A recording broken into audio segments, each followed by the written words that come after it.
Espíritu Santo, y aunque Cristo ya no está aquí, Él está a la diestra del Padre. Él prometió que tú y yo nunca estaríamos solos, sino Él nos dejó la compañía del Paracleto. Hay una palabra que es muy desafiante para nosotros, y es lo que el apóstol Pablo dice, que hemos sido adoptados hijos suyos. Y a veces se tiene un mal concepto respecto a la adopción. Lo que la Biblia nos está hablando no es la adopción desde la perspectiva romana, que es la que funge la mayoría de los países latinoamericanos, que su fundamento es el derecho romano, donde un pequeño, un menor, en la mayoría de los casos, que no tiene ningún lazo consanguíneo, se adquiere como hijo de manera natural a través de un procedimiento legal. Esto es la adopción en el derecho romano, pero la adopción a la que se refiere Pablo es una adopción griega. ¿Y dónde estriba la diferencia, amado? El niño es llevado al Paracleto, aquel que va a cuidarlo, enseñarlo y educarlo, y cuando llega el momento de que sea emancipado, regresa a la familia donde él tiene el vínculo sanguíneo. Esa es la adopción. Y cuando tú y yo comprendemos que la adopción divina es este proceso, que regresamos a nuestro origen, que regresamos al propósito eterno, que regresamos a la manera de Dios, que regresamos al propósito de Dios, que regresamos al origen de Dios mismo, vamos a comprender cómo Dios en su gracia a través del Paracleto, que es el Espíritu Santo, va a tratar con nuestro corazón para transformarnos en las maneras correctas, que va a tratar con nuestro corazón para transformarnos a la imagen de Cristo. ¿Por qué es tan importante que tú y yo seamos transformados a la imagen de Cristo? Esto es tan trascendente porque la Biblia nos enseña que cuando Cristo venga, amado, Él va a venir por sí mismo. Él va a venir por su iglesia, que es el reflejo de Él. Por eso la Biblia nos enseña que Cristo es la cabeza y nosotros somos el cuerpo. Por lo tanto, tenemos la responsabilidad de reflejarlo. No importa cuántas veces hayamos caído, no importa cuántas veces hayamos tropezado, es tiempo de que nos levantemos en el nombre de Cristo Jesús y sigamos adelante. Dios no planificó que estés derrotado, Dios no planificó que estés en el suelo, Dios planificó para ti transformarte y formar de aquel vicioso, de aquel derrotado, un hombre victorioso lleno del poder de Dios. Aquella mujer que no tenía esperanza, aquella mujer que no tenía hacia dónde correr, que sea una mujer llena de la virtud del Espíritu Santo y que conduzca a otras a la presencia de Dios. Porque seas varón o seas mujer, Dios tiene un plan poderoso para ti. Porque pudimos llegar de una manera con Dios, pero Dios en su gracia, en su misericordia y en su amor, a través de la operación del Espíritu Santo, va puliendo nuestra alma para que tú y yo nos convirtamos en esa piedra preciosa que Dios diseñó que fuésemos. Gloria a Jesús. Y esto, un ejemplo clarísimo, amado, es la cueva de Adulam. Recordarás con claridad que Dios levantó a David como rey. ¿Sabes la historia? El primer rey de Israel fue Saúl. Gloria a Cristo. Pero Saúl falló y fue desechado, aunque Dios le permitió terminar su periodo como rey, su periodo monárquico de 40 años. Pero Dios levantó a un rey que no era del linaje de Saúl, el rey David, aquel hombre conforme al corazón de Jehová. Y la Biblia nos dice que cuando Dios lo levanta, hubo un celo tremendo, estrepitoso en el corazón de Saúl, que se levantó en contra de la obra de Dios. Esto pasa comúnmente con gente que se aleja de Dios, que se aleja de la iglesia. Viene un espíritu de Saúl a atormentarlos y ahora pretenden destruir la obra de Dios, pero no se dan cuenta que están luchando contra Dios mismo. Bueno, esto es otro tema. David huye porque no puede levantar o no quiere levantar su mano contra el ungido de Jehová. Y nota esto, con él van no los mejores. A veces nosotros queremos captar a las personas con las mejores características, pero Dios nos va a añadir las personas dispuestas, para que estas personas dispuestas Dios las capacite y se conviertan en la gente adecuada para transformar nuestra ciudad, nuestra colonia, el lugar donde Dios nos haya puesto, y sobre algunos de nosotros que nos dé la virtud para transformar nuestra ciudad, nuestra nación y nuestro continente. Gloria al Señor. Y nota esto, dice la Biblia que a David lo acompañó, recuerdas los endeudados, los enlutados, los tristes, los amargados. Es decir, aquellos que nadie los quería, aquellos que no tenían cavidad en ningún lugar, aquellos que no tenían esperanza de nada, aquellos que su último tren en la vida era David. Date cuenta de esto. ¿Tú te has enfrentado alguna vez a una situación donde piensas que es tu último tren? Y esto comúnmente en nuestros países de latinoamericanos, que somos así como guarapachosos, así como románticos, cuando alguien ya empieza a tener cierta edad avanzada, sobre todo arriba de los 30, 32, y no se ha casado, se empieza a decir, sobre todo acá en México, se le fue el tren, refiriéndose a que no ha encontrado con quién casarse. Y a veces le dice, pues ya agarra lo que sea porque ya es tu último tren. Y esa es una referencia que nosotros podemos usar. Pues para estos hombres que estaban con David en la cueva de Adulam, David representaba definitivamente su último tren, su última oportunidad. Y esto era porque ya nadie tenía confianza en ellos. Y esto era porque ya nadie creía en ellos. Pero hay alguien que seguía creyendo en ellos, era Dios. Hay alguien que sigue creyendo en ti, y este es Dios. Hay alguien que sigue teniendo planes de bien para ti, y es Dios. Hay alguien que sigue planificando tu futuro con esperanza y con gloria, y es Dios. Pudiste tener el pasado más conflictuado, pudiste vivir el pasado más terrible, pudiste vivir de derrota en el pasado, pero hoy tu presente puede cambiar cuando rindes tu corazón a Jesús y pides al Espíritu Santo que venga sobre ti. Un aspecto que es muy importante que tenemos que comentar, amado, es que tu pasado no tiene por qué determinar tu presente, y mucho menos tu futuro. Cuando tú y yo llegamos a Cristo, Él nos perdona. Aunque a veces nosotros mismos no nos perdonemos, y en muchas ocasiones la gente que nos rodea no nos perdone. Pero un principio elemental es que Dios ya nos perdonó. Escúchame, Dios no te perdonará, Dios ya te perdonó. Y nos da una aseveración tan perfecta, tan llena de su amor, que nos dice que las cosas viejas pasaron, he aquí, todas son hechas nuevas. ¿Cuántas veces, amado, cuántas ocasiones te has desgastado pidiéndole a Dios una segunda oportunidad? ¿Cuántas veces te has desgastado pidiéndole a Dios que te dé una nueva oportunidad? Pero ¿sabes? El plan de Dios no es darte una segunda oportunidad. Nuevamente, el plan de Dios no es darte una segunda oportunidad. Amado, escúchame bien. El plan de Dios es darte un nuevo comienzo. Porque si partimos de la premisa de una nueva oportunidad, el pasado siempre va a estar afligiéndonos. El pasado siempre va a estar ahí como una espada, ahí molestando, poniendo un trastabilleo en nuestro caminar que no nos deja avanzar y conquistar lo que Dios tiene para nosotros. Pero cuando comprendemos que en Dios y en Cristo es un nuevo comienzo, las cosas pasadas simplemente ya no existen. Y si no existen, no tienen poder para atosigarte, no tienen poder para llevarte a menos, no tienen poder para derrotarte. Tu pasado no determina tu presente y mucho menos no determina tu futuro. Tu futuro está guardado en las manos de Dios. Tu presente puede ser transformado en las maneras de Dios. Cuando tú y yo nos rindamos a Él. Quizás estés pasando la situación más conflictuada de tu vida.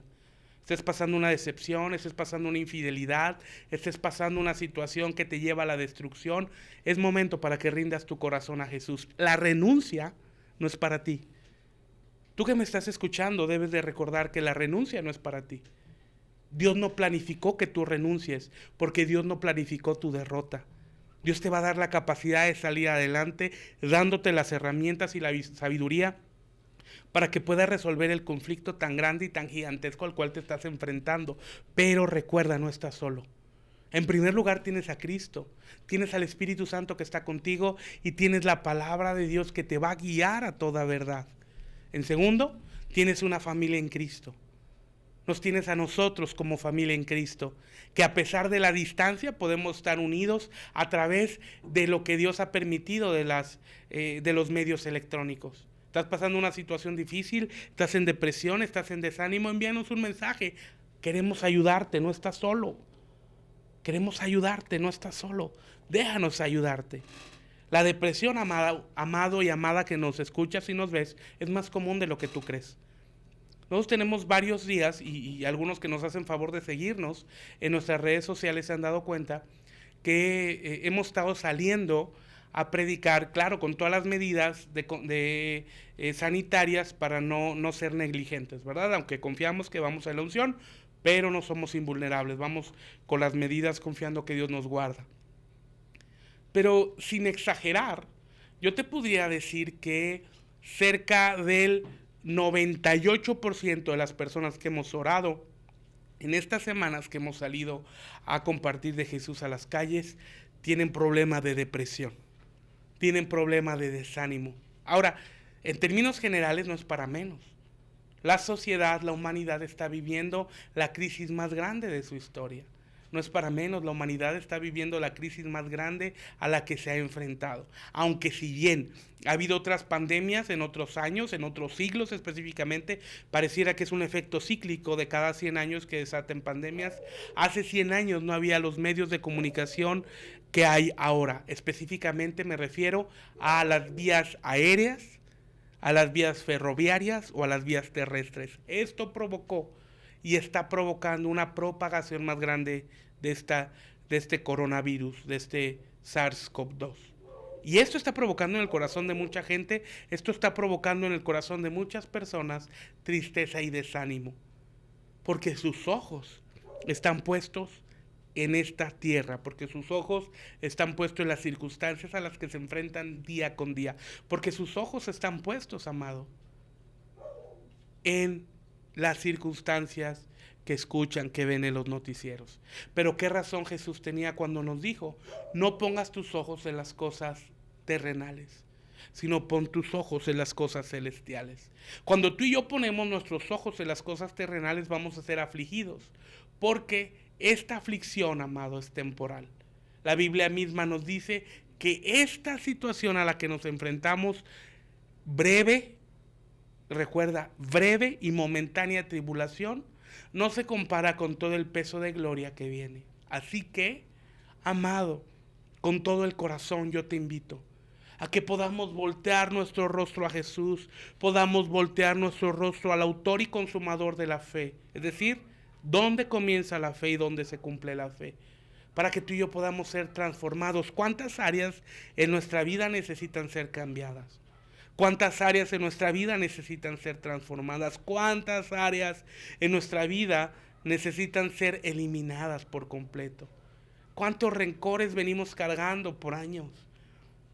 ¿Cuántas situaciones sin resolver venimos cargando aún de generación que se fueron heredados de familia en familia? Odio, rencor y resentimientos familiares, sumando lo que nos heredaron a lo que nosotros hemos vivido, muchas veces se vuelve un costal lleno de piedras, insoportable, que detienen el avance de nuestra vida. Es tiempo para que este costal lo podamos entregar delante de Cristo, este costal se lo podamos entregar al Señor y podamos recibir esa palabra que Dios dijo, mi yugo es fácil y ligera mi carga. Mi yugo es fácil y ligera mi carga. Y esto sucede, amado, cuando tú y yo entregamos nuestro corazón, cuando rendimos nuestra vida, cuando nos acercamos a Jesús y permitimos, y en sentido hipotético, permitimos que el Señor quite cada una de esas piedras que van estorbando. En este sexto aspecto, Dios les dio la orden de acampar. En muchas ocasiones Dios nos permite y nos ordena, detente. Podemos verlo, amado, en la situación que vivimos actualmente como sociedad. Podemos verlo en la situación que vivimos como iglesia. Dios nos puso un alto. Ahora, pero lejos de llenarnos de complejos, de llenarnos de dolor, de llenarnos de tantas circunstancias que no provienen del Señor, demos gracias a Dios que Dios nos puso un alto. Porque estos meses en los cuales hemos estado en resguardo, o por lo menos en México, que ya son meses, que han sido muy difíciles, pero con un propósito, con el cual tú y yo podemos reencontrarnos con el Dios del universo. La psicología dice reencuéntrate contigo mismo, pero reencontrarnos con nosotros mismos, ¿de qué sirve? Para mejorar. Pero este tiempo, si lo aprovechaste para bien, o puedes aprovechar lo que falta del confinamiento, que todavía faltan algunos meses, para encontrarnos nuevamente con el Dios del cielo, volvernos a reinventar en Dios, volver a recordar aquellos sueños y aquellos anhelos que Dios nos dio hace algunos años y volver a trabajar en ellos. Debido a esto, nosotros tomamos la determinación de volver a salir a las calles a predicar. Una situación que probablemente si no se hubiera dado la pandemia no lo hubiéramos vuelto a hacer, porque estábamos tan envueltos en nuestras actividades como iglesia, y no significa que esté mal, pero descuidamos el principio del evangelismo. Y ahora salimos a las calles a compartir del amor de Jesús y a predicar milagros, a orar por enfermos. Ahora hay más de 20 testimonios en este par de semanas de gente que ha sanado de coronavirus. Y no es la persona, amado. Es simplemente que Dios está buscando quien obedezca su palabra de llevar el mensaje. Apenas yo le decía a un amigo, el día de ayer platicaba con él, en una plática que teníamos por Zoom. Y le decía que yo me sentía como que Dios estaba buscando en quién derramar su gloria. Dios estaba buscando en quién derramar su poder, pero la iglesia estaba tan resguardada que no estaba cumpliendo la gran comisión. Ahora, con esto no significa que desacatemos la instrucción gubernamental. Nosotros, nuestra iglesia local, sigue cerrada hasta que las condiciones estén adecuadas, hasta que todos podamos regresar. No voy a regresar solamente los adultos de cierta edad a cierta edad y los mayores y los niños no. No, regresamos todos o no regresa nadie. Entonces, mientras estas condiciones no se den, nuestras instalaciones siguen cerradas, aguardándonos para regresar. Pero nos acostumbramos tanto al templismo, nos acostumbramos tanto a nuestras actividades eclesiásticas que olvidamos el principio de evangelizar y del amor al prójimo. Nos olvidamos del principio que la Biblia nos enseña de hablar del amor de Jesús, de predicar de milagros, de llevar las buenas nuevas por las actividades en nuestra iglesia o por lo particular en nosotros.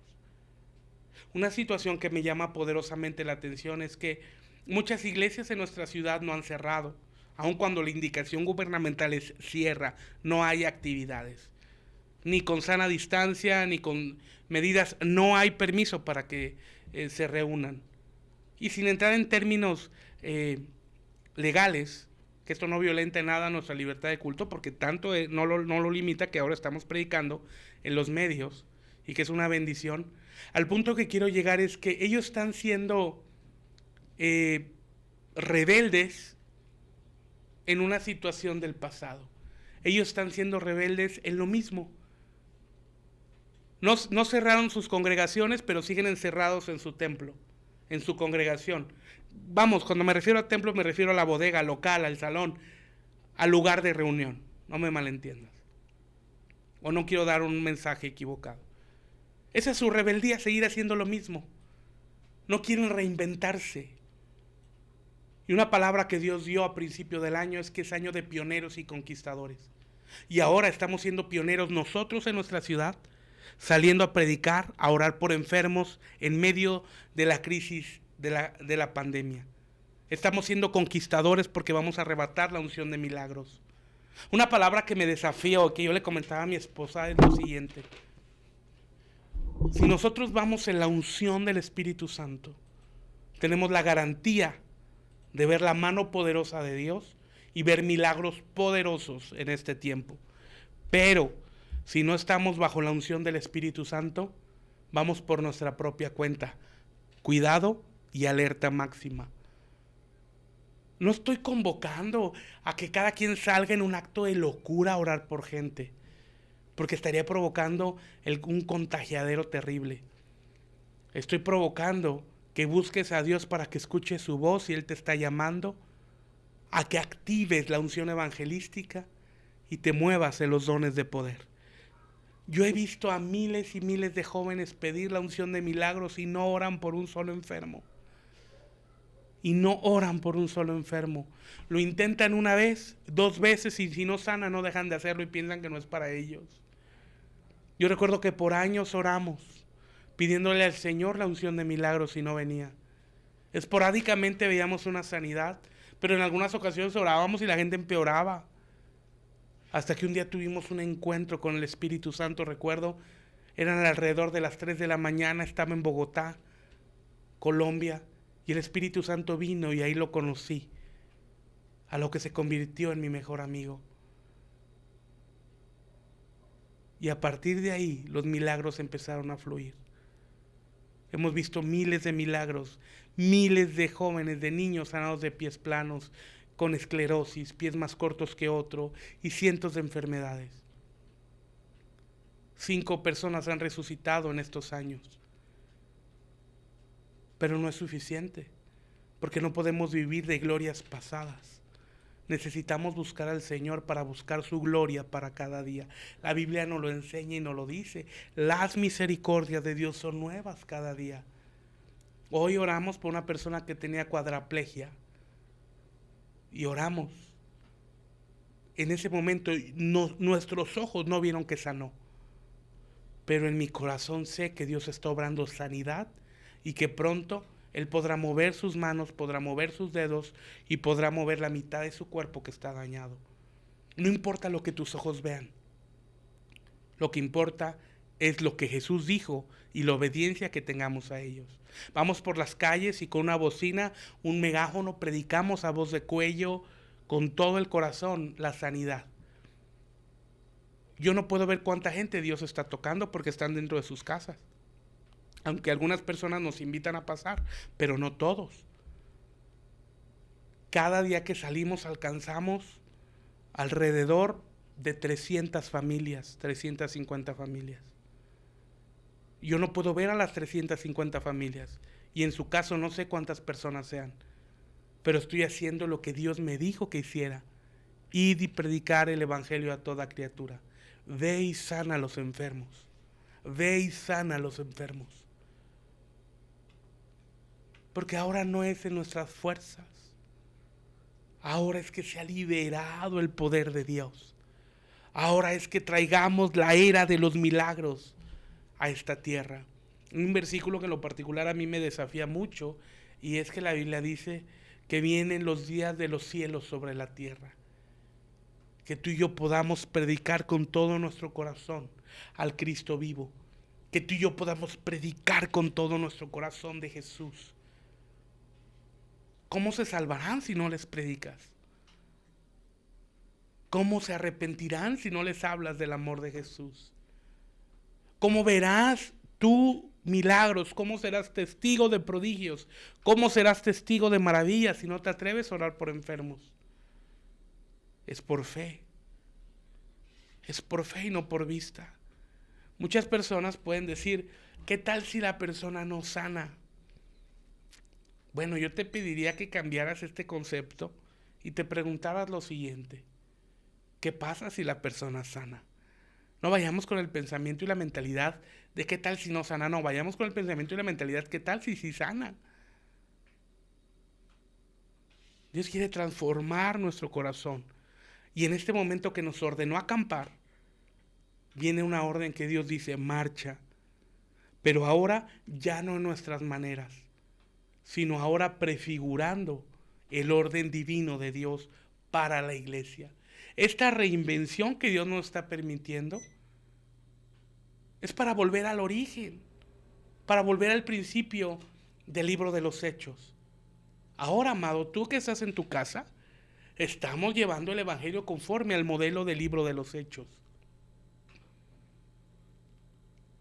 Predicar en las casas. Sí, claro, ellos no tenían Zoom. Sí, claro, ellos no tenían estos medios tecnológicos. Pero gloria a Dios que tú y yo sí los tenemos. Para que ahora podamos bendecir a través de estos medios a multitud de gente. Insisto, yo ahora estoy frente a una cámara, está el equipo de servicio, está mi familia. Pero yo no te alcanzo a ver a ti a menos que me mandes un mensajito que tanto te pido para saber que estás conectado. Pero yo creo que hay cientos y cientos y cientos de gente que está. Un segundo, por favor.